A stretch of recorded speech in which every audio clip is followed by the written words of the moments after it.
What's up everybody, Alina Mania here, back in with another Marvel Legends figure review. Today's figure review, I'm going to be reviewing the Spider-Man No Way Home Lizard figure. It's a figure I've been waiting to get. Actually, it's one of the figures, what am I saying? So, yeah, it's one of the final figures from the Sinister Five, or the Furious Five, not the Furious Five. The Sinister Five, as you all know, this is the last one to come out of the villains from the movie. I'm very excited to open him up. And without further ado, let's get into it, shall we?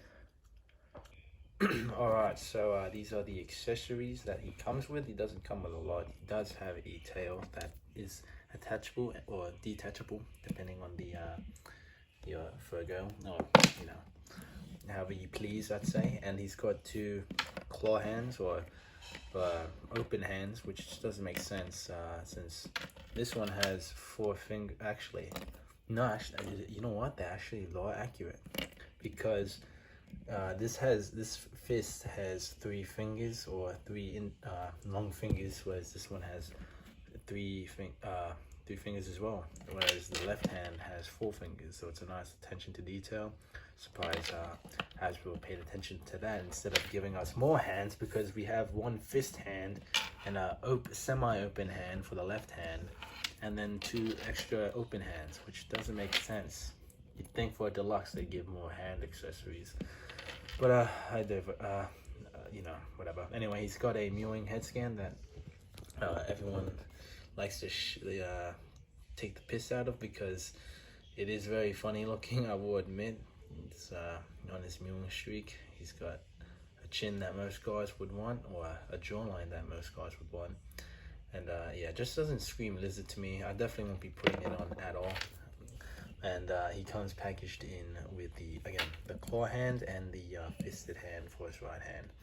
And also comes with the screaming head scan, which is kind of cheap looking. That's another thing. I will be putting on the tail and then going over this figure. So yeah. So more onto the figure itself.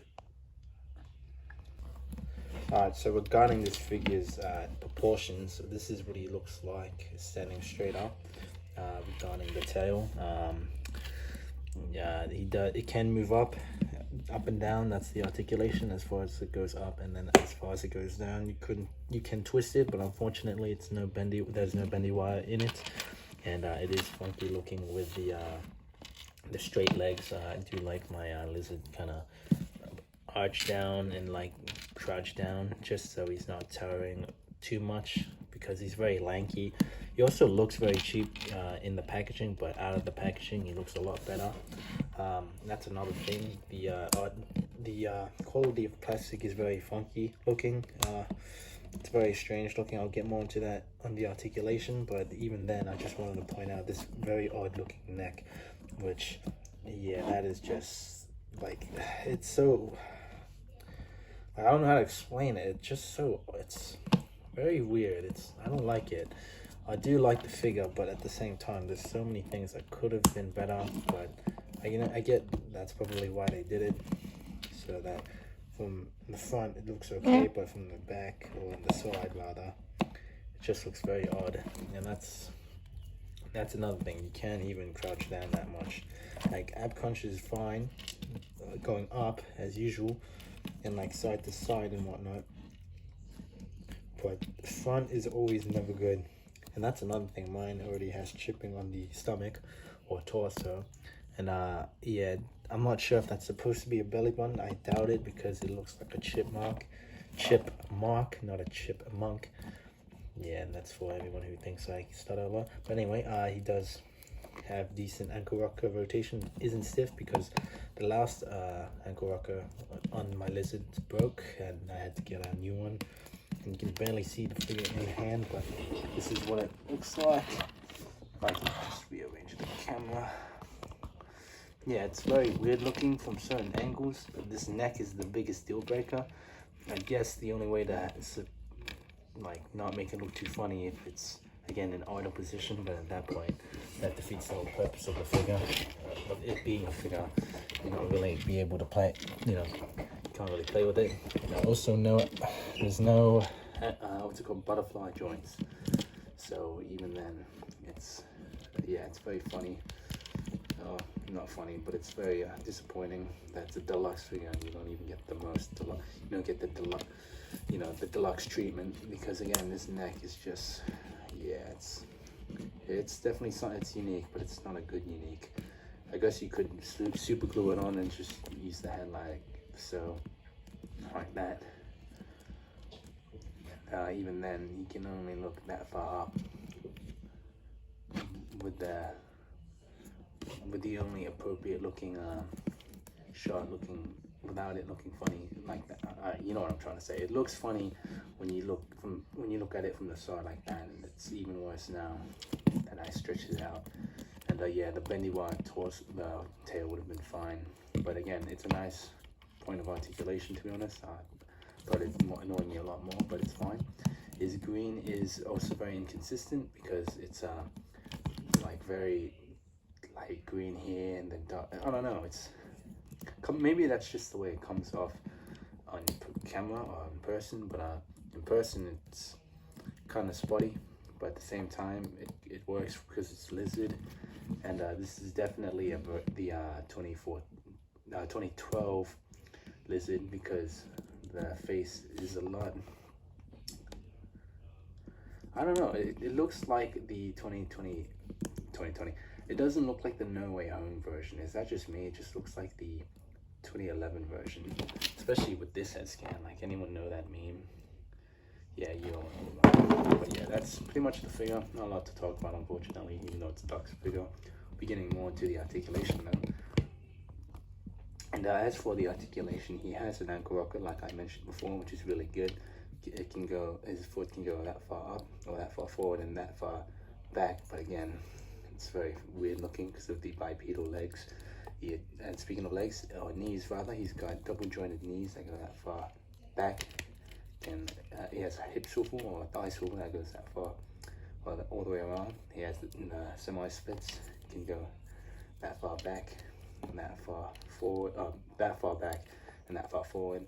Ab crunch that goes that far forward, that far back, and has a diaphragm joint, or again has a ball joint in the abs, and can look all the way around, and again tilt very okay or decently, and has an arm rotation that goes all the way around and can go that far up. Has an arm swivel and has bicep swivel, arm swivel, and a arm that can go that far up. Double jointed elbows, wrist on the wrist articulation and hinge at on both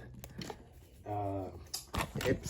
Damn it, I cannot talk. I don't know what's wrong with me, but yeah, he's got wrist rotation and hinge on his hands. And as for the neck, we all know it can go that far up, that far down, or in idle position. Again, that far up, and can look all the way around, which is again very weird looking. And yeah, he's got a ball joint in his head, and that can look all the way around. He can do side to side, can move side to side, and 360 no scope all around. And yeah, that's pretty much it for the articulation. Now to the comparisons. So first up, here he is with J. Jonah Jameson. Here he is with Dr. Octopus. Here he is with Sandman. Here he is with Electro. Here he is with Green Goblin. Here he is with the Spider-Man 3 Venom. Here he is with the Sony Venom. Here he is with the movie Carnage. Here he is with Peter Parker. Here he is with the integrated suit Spider-Man. Here he is with the final swing suit Spider-Man. Here he is with Peter 2. Here he is with the friendly neighborhood Spider-Man. Here he is with Peter 3. Here he is with the Amazing Spider-Man. Here he is with Doctor Strange. And here he is with the OG animated series Lizard. So it's a good figure. It's a good figure. I just wouldn't really recommend Hasbro calling it a deluxe, because you don't get enough for what is considered a deluxe. But you know, it's Hasbro, so yeah, don't support them. But you know, I only got this figure because it's well, I just wanted to complete the wave. But then again, after this, yeah, Hasbro movie figures are kind of they just really dropped the ball with the movie figures. So yeah, it's a good figure, but it's not worth the deluxe, and I would recommend it. But at the same time, I'd rather buy it off of you know, retail price, because they market it as the same price. Like this one wasn't even that badly priced for me. It's only $70, which is again a bit of a rip-off, and it's Australian. $70 Australian, so it's not too bad, but at the same time, it's not the best. But yeah, that's with shipping as well. But that's yeah, enough yapping. But yeah, thank you guys so much for watching this video and review. Please subscribe to my channel, and you know, I'll see you in the next one hopefully. And thank you for watching, and bye.